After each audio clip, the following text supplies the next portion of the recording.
चंडीगढ़ के प्रशासक महामहिम बनवारीलाल पुरोहित जी,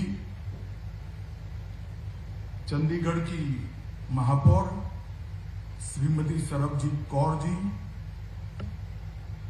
भारत सरकार के गृह सचिव श्रीमान अजय भल्ला जी, डीजीपी चंडीगढ़ श्री प्रवीण रंजन जी, प्रशासक महोदय के सलाहकार श्रीमान धर्मपाल जी, श्री नितिन कुमार यादव जी, डॉक्टर एस.जे. जुनैद जी और यहां पर साइबर स्वच्छता में अपना योगदान देने के लिए जुड़े हुए सभी साइबर सोल्जर भाइयों और बहनों और उपस्थित सभी भाइयों और बहनों, आज इतने सारे कार्यक्रमों का एक साथ यहां पर लोकार्पण भी है, शुभारंभ भी है। मैं 2 साल पहले चंडीगढ़ आया था। उस वक्त एक 20 मिनट के छोटे से भाषण में मैंने 8 बिंदुओं पर बात करी थी। मुझे इस बात का आनंद है कि आज 8 बिंदुओं पर कुछ न कुछ चंडीगढ़ पुलिस ने कर इसकी शुरुआत कर दी। सबसे पहले आग्रह किया था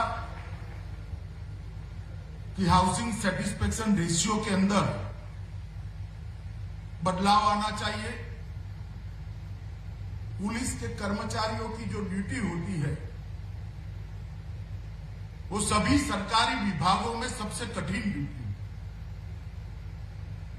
मैंने राज्य में भी गृह मंत्री के नाते काम किया है और पुलिसिंग की कठिनाइयों को बहुत नजदीक से देखा है। एकमात्र सरकारी कर्मचारी ऐसा होता है जिसके ड्यूटी के घंटे निश्चित नहीं होते हैं, ना ओवर टाइम मिलता है। अहर्निश दिन रात समस्या के साथ जूझना पड़ता है। विपरीत छवि समाज जीवन में होने के कारण अनेक प्रकार की कठिनाइयों का सामना भी करना पड़ता है और कानून और व्यवस्था की परिस्थिति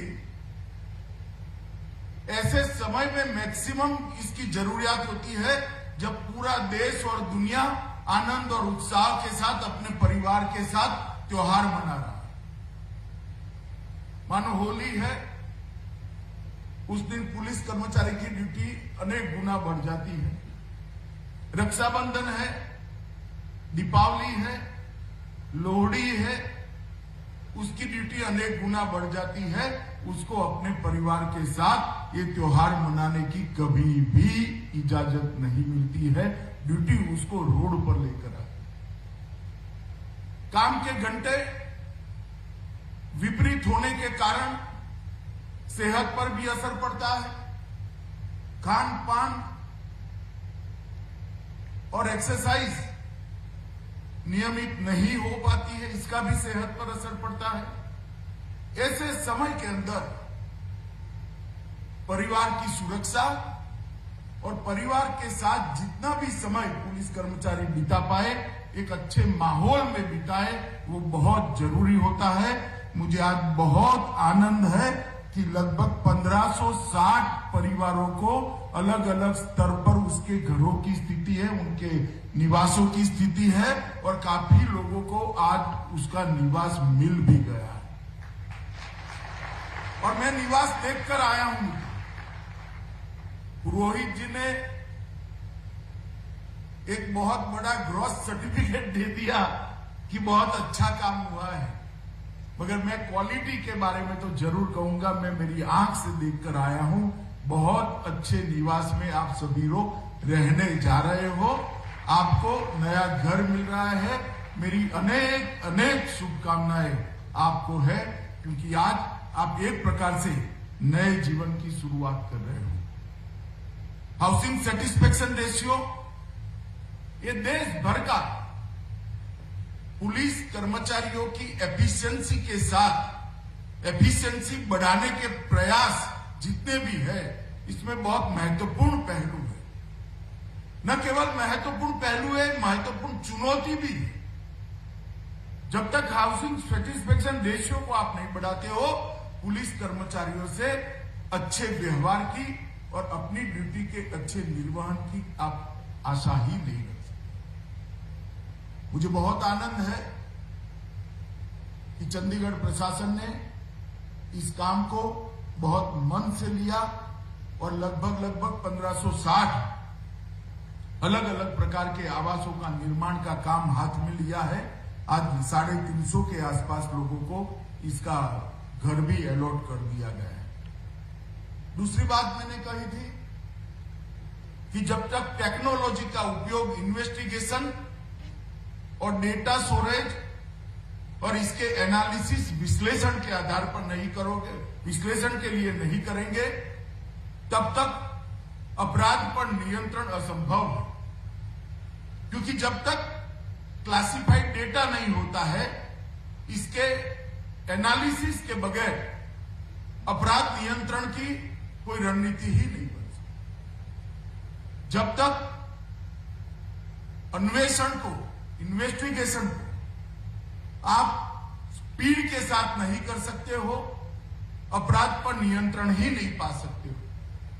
जब तक प्रोसिक्यूशन की प्रक्रिया साइंटिफिक एविडेंस के आधार पर नहीं करते हो, आप अपराध पर नियंत्रण नहीं पा सकते हो। जब तक प्रोसिक्यूशन की प्रक्रिया को ऑनलाइन मॉनिटर नहीं कर सकते हो, सुपरवाइजरी अथॉरिटी इसको ऑनलाइन मॉनिटर नहीं कर सकती है, इसको आप जल्द स्पीडी न्याय आप नहीं दिला सकते हो। और इस सब के बाद जेल को भी आप जब तक पुलिस के सारे पुलिस थानों के साथ नहीं जोड़ते हो, अपराध पर नियंत्रण नहीं ला सकते। ये सारी चीजें भारत सरकार ने ICJS के माध्यम से बहुत सारे ऑप्शन देश की सभी पुलिस के लिए रखे हैं। इसके अंदर CCTNS है, जिसमें देश के 98% से ज्यादा पुलिस थानों को जोड़ लिया गया है। ई-कोर्ट का एक मॉडल बनाकर दिया है, ई-प्रिजन का एक मॉडल बनाकर दिया है, ई-फोरेंसिक का एक मॉडल बनाकर दिया है, ई-अभियोजन, ई-प्रोसिक्यूशन का भी एक मॉडल बनाकर दिया है। और ICJS के माध्यम से इस सब को जोड़कर इसको थाने तक उपलब्ध कराने का काम भारत सरकार के गृह मंत्रालय ने मोदी जी के नेतृत्व में किया है।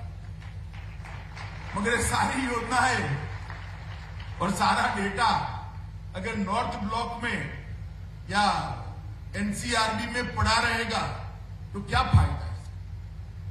डेटा का एनालिसिस तो राज्य स्तर पर या संघ प्रदेश के स्तर पर करना है। इसके आधार पर पुलिस की वार्षिक रणनीति बनानी है कि हमारे प्रदेश में कौन से क्राइम को ज्यादा तवज्जो देने की जरूरत है, हमारे प्रदेश में कौन से क्राइम की मॉडस ऑपरेंडी क्या है, ये तय राज्य स्तर पर कर रहा है। और मैं राज्य स्तर से भी नीचे जाकर पुलिस स्टेशन स्तर पर भी करना है कि हर पुलिस स्टेशन में अपराधों का प्रकार, अपराधों का नेचर और अपराधों की संख्या, ये तीनों अलग अलग होती है। और वो तभी हो सकता है जब पुलिस थाने तक ICJS को हम पहुंचाएंगे। आज मुझे बहुत आनंद है कि इस पूरी प्रक्रिया को चंडीगढ़ पुलिस ने पूरा कर सभी ई-फॉर्मेट्स को ICJS के माध्यम से चंडीगढ़ की जनता की सेवा में यहां पर लागू किया है। एक एकीकृत शिकायत निवारण प्रणाली भी आज जारी की है। इसके माध्यम से ये जो हमारे साइबर सोल्जर है, वो साइबर स्वच्छता के साथ साथ इसको भी पॉपुलर करेंगे, इसका मुझे विश्वास है। और मैं प्रवीर जी को कहता हूं कि साइबर सोल्जर को ये सारा CCTNS हो या हमारा ICJS हो या एकीकृत शिकायत निवारण प्रणाली हो, इसका भी प्रशिक्षण साथ साथ देकर लोगों की जागरूकता के लिए उनको मदद करनी पड़ेगी। क्योंकि FIR रजिस्टर करने की तो आपने शुरुआत कर दी, मगर जब तक लोगों को मालूम नहीं पड़ेगा कि पुलिस थाने गए बगैर, अपना 1 घंटा बिगाड़े बगैर FIR रजिस्टर हो सकता है, वो कैसे करें। और मैं इस सभी साइबर सोल्जर को भी निवेदन करना चाहूंगा कि आप इस सारी सिस्टम का एक थॉरली स्टडी कर इसको पॉपुलर बनाने में चंडीगढ़ प्रशासन की मदद करें। नॉलेज किसी भी क्षेत्र का हो, भविष्य में आप किसी भी क्षेत्र में काम करेंगे, नॉलेज के लिए किया हुआ परिश्रम कभी भी विफल नहीं जाता है। एक व्यक्तित्व को बहुआयामी बनाता है। और आपके लिए इतनी युवा अवस्था में चंडीगढ़ प्रशासन ने आपको सिलेक्ट किया है, साथ में जोड़ा है, आपकी ट्रेनिंग हो रही है, तो मुझे लगता है कि इसके साथ साथ आपने भी ये सारे कामों को करना पड़ेगा। नेशनल फॉरेंसिक साइंस यूनिवर्सिटी और चंडीगढ़ प्रशासन के बीच में, चंडीगढ़ पुलिस के बीच में एक MOU हुआ। मेरा शुरू से आग्रह है और मैंने पुलिस कांग्रेस में कई बार कहा है कि जब तक फॉरेंसिक एविडेंस के आधार पर प्रोसिक्यूशन की प्रक्रिया नहीं होती, दोष सिद्धि के दर को आप सुधार नहीं सकते। और इसके लिए बहुत जरूरी है कि 6 साल से ज्यादा जिसमें सजा है, हम आने वाले दिनों में IPC CRPC एविडेंस एक्ट के अंदर सुधार करने जा रहे हैं। इसमें इसका प्रोविजन करेंगे, परंतु मैन पावर कहां से आएगा? ना देश के पास इतना फॉरेंसिक के क्षेत्र का ट्रेन मैन पावर है, न इसकी सुविधाएं खड़ी हैं। परंतु जब कभी भी शुरुआत करते हैं, दिक्कतें तो रास्ते में आती ही है और दिक्कतों का रास्ता ढूंढना होता है। दिक्कतों से रास्ता बंद हो गया है, ऐसे सोचते हैं तो कभी आगे नहीं बढ़ सकते। देश के प्रधानमंत्री नरेंद्र मोदी जी ने नेशनल फॉरेंसिक साइंस यूनिवर्सिटी की स्थापना की है और ये सभी राज्यों में, सभी क्षेत्रों में अपने कॉलेजेस को, एफिलिएटेड कॉलेजेस को खोलने वाला है और तब एक बहुत बड़ी मात्रा में मैन पावर उपलब्ध होगा और फिर हम कानूनन ये कर सकेंगे कि 6 साल से ज्यादा जिस भी दफा के अंदर सजा है, उस सब में साइंटिफिक एविडेंस को हम कंपलसरी करेंगे। परंतु अभी चंडीगढ़ प्रशासन ने नेशनल फॉरेंसिक साइंस यूनिवर्सिटी के साथ एक समझौता किया है, जिसके तहत, इस समझौते के तहत एक train man power Chandigarh police को मिलेगा। जो बच्चे वहां से पास आउट होंगे, BSc होंगे, MSc होंगे, कोई फॉरेंसिक के कोई एक क्षेत्र में एक्सपर्ट होंगे, वो चंडीगढ़ पुलिस के साथ सहयोगी बनेंगे और चंडीगढ़ पुलिस अपनी FIR में इनके अन्वेषण, इन्वेस्टिगेशन में इसका उपयोग भी करेगी और प्रोसिक्यूशन में भी इसका उपयोग करेगी। मुझे विश्वास है इससे चंडीगढ़ पुलिस का दोष सिद्धि का दर है, उसको बहुत बड़ी मात्रा में सुधारने में चंडीगढ़ पुलिस को फायदा होगा। मित्रों, आज चंडीगढ़ पुलिस का फ्लेवर बदलने के लिए मोटरसाइकिल और गाड़ियों का एक बहुत बड़ा दस्ता, आधुनिक संचार सुविधाओं से लैस दस्ता आज दिया गया है। चंडीगढ़ जैसे छोटे सम प्रदेश के अंदर ये दस्ता जब घूमेगा, तब मुझे विश्वास है चंडीगढ़ के लोगों में विश्वास के वातावरण की निर्मित होगी और इससे पुलिस पर का भरोसा भी बढ़ेगा और पुलिस को अप्रोच करने का विश्वास भी बढ़ेगा। मित्रों, आज सुबह से मैं चंडीगढ़ में हूं, कई सारी चीजों का आज लोकार्पण हुआ है। आज मैं इतना ही कहना चाहता हूं कि चंडीगढ़ केंद्र शासित प्रदेश होने के साथ साथ पंजाब और हरियाणा का राजधानी क्षेत्र भी है। यहां की कानून और व्यवस्था की स्थिति का असर एक संघ प्रदेश और 2 राज्य तीनों जगह पड़ता है। अगर यहां पर चंडीगढ़ पुलिस कोई एक मॉडल खड़ा करती है तो स्वाभाविक रूप से हरियाणा और पंजाब पुलिस को भी इसका फायदा होता है। और आज ये जो नई शुरुआत हुई है, इससे न केवल चंडीगढ़, इसके साथ साथ हरियाणा और पंजाब पुलिस को भी फायदा होगा, इसका मुझे बहुत विश्वास है। मित्रों, मैं अमाउंट में जाना नहीं चाहता, परंतु कुल मिलाकर लगभग 125 करोड़ से ज्यादा राशि आज चंडीगढ़ पुलिस को अपग्रेड करने के लिए खर्च हुई है और वो सारों का लोकार्पण आज किया गया। 125 करोड़ की राशि संघ प्रदेश में, इतने छोटे प्रदेश में 125 करोड़ की राशि, जिसमें हाउसिंग के प्रोजेक्ट भी है, फोरेंसिक साइंस को अपग्रेड करने की व्यवस्था भी है और कई सारे इनिशिएटिव भी आज लिए गए हैं। इससे मुझे लगता है कि बहुत बड़ा फायदा आने वाले दिनों में संघ प्रदेश को होने वाला है। आज एक मानवता का और काम हमारे प्रशासक महोदय बनवारीलाल पुरोहित के तत्वाधान में हुआ है। जिन्होंने भी कसअभय अपनी जान गंवाई है, वो सारे परिवारों की चिंता करते हुए उनको धनराशि भी उपलब्ध कराई जा रही है और उनके परिजनों को नौकरी देने का काम भी हो रहा है। मैं मानता हूं कि ये बहुत जरूरी है, क्योंकि जो जवान ड्यूटी पर तैनात है उसको ये विश्वास होना चाहिए कि प्रशासन चट्टान की तरह मेरे पीछे खड़ा है।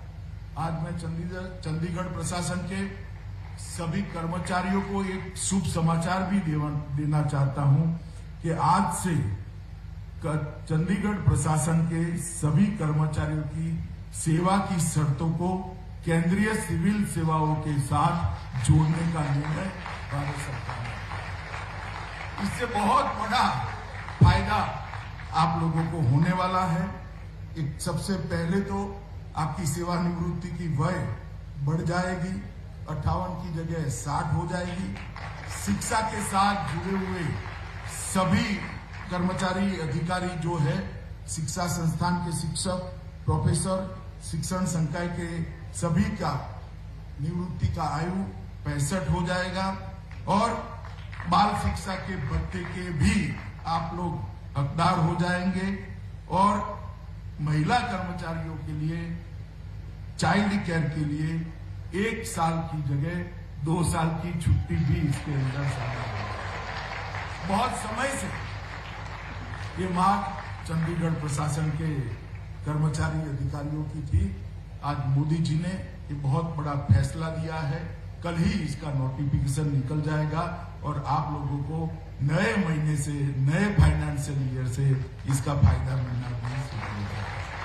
मित्रों, जब से नरेंद्र भाई की सरकार बनी है, केंद्र में भारतीय जनता पार्टी की सरकार बनी है और मोदी जी देश के प्रधानमंत्री बने हैं, अनेक क्षेत्रों के अंदर आमूलचूल परिवर्तन करने की शुरुआत, परंतु देश की इंटरनल सिक्योरिटी को स्ट्रेंथी बनाने के लिए, देश की इंटरनल सिक्योरिटी को समस्या विहीन बनाने के लिए और सारी दशकों से चली आई हुई समस्याओं को निर्मूल करने के लिए मैं मानता हूं कि 7 साल में जितना काम हुआ है, इतना 75 साल में कभी नहीं हुआ। चाहे नक्सल प्रभावित क्षेत्र हो, चाहे कश्मीर हो, चाहे उत्तर पूर्व का नॉर्थ ईस्ट का थिएटर, सभी जगह पे जो आतंकवादी ग्रुप्स और हथियारी ग्रुपों के क्लैशेस की घटनाएं थी, उस पर एक प्रभावशाली नियंत्रण हमारे सोल्जरों ने, हमारे सुरक्षा कर्मियों ने प्रस्तावित किया है और एक संदेश कड़ाई के साथ भेजा है कि देश के नागरिक चाहे नक्सलवाद क्षेत्र में रहते हो, चाहे कश्मीर में रहते हो, चाहे उत्तर पूर्व के अंदर नॉर्थ ईस्ट में रहते हो, इनकी जिंदगियों के साथ खिलवाड़ न करने का किसी को अधिकार नहीं है, किसी को भी बख्शा नहीं है। और इसके परिणाम स्वरूप नक्सलवादी घटनाओं में बहुत बड़ी कमी आई। उत्तर पूर्व में ढेर सारे हथियारी संगठनों ने भारत सरकार के प्रोएक्टिव स्टेप को स्वीकार करते हुए भारत सरकार के साथ समझौते किए हैं। 9,000 से ज्यादा हथियारी उग्रवादियों ने सरेंडर कर अपने आप को कानून के हवाले किया है। मित्रों, 9,000 से ज्यादा परिवार आज आराम के साथ कानून पर भरोसा कर अपने आप को सरेंडर किए हैं। और कश्मीर के अंदर भी आतंकवादी घटनाओं पर नकेल कसने में सुरक्षा बलों ने एक प्रभावशाली नियंत्रण प्रस्तावित किया है। इसको आंकड़ों को देखकर हमारे विरोधी भी नकार नहीं सकते। मोदी जी के नेतृत्व में आंतरिक सुरक्षा की जितनी भी चुनौतियां ये सभी को न केवल एड्रेस किया गया है, इसके परिणाम लाने का भी काम किया है। मैं चंडीगढ़ में खड़ा हूं, मुझे मालूम है कश्मीर से लेकर चंडीगढ़ वाया चंडीगढ़ हरियाणा तक नारकोटिक्स से पूरी जनता परेशान है। परंतु मैं आप सभी को एक बात कहना चाहता हूं कि जो मोदी सरकार ने अभियान चलाया है 2021 में 75 साल में रिकॉर्ड नारकोटिक्स और उनके रैकेट चलाने वाले को पकड़ने का काम नरेंद्र मोदी सरकार ने किया है। और मुझे पूरा भरोसा है आने वाले 2-3 सालों के अंदर नारकोटिक्स के खिलाफ हमारी लड़ाई हम चरम सीमा पर ले जाएंगे और किसी को इजाजत नहीं होगी हमारी युवा पीढ़ी को बर्बाद करने की, आने वाली नस्लों को नशे के अंदर नशे के गर्त में डुबोने की किसी को इजाजत नहीं होगी। ये नरेंद्र मोदी सरकार का एक दृढ़ निश्चय है। मित्रों, ढेर सारे काम आंतरिक सुरक्षा के क्षेत्र में हुए हैं, मैं इसमें ज्यादा आपको कहना नहीं चाहता।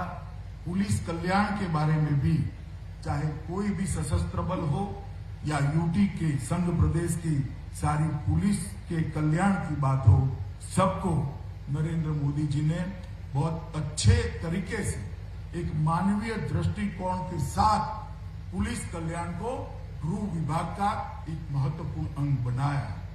मित्रों, ये साल, क्योंकि यहां ज्यादातर युवा बैठे हैं, ये साल जो है हमारा आजादी का 75वां साल। मैं भी आजादी के बाद ही पैदा हुआ, मगर आप जब पैदा हुए हैं तब आजादी का माहौल भी नहीं।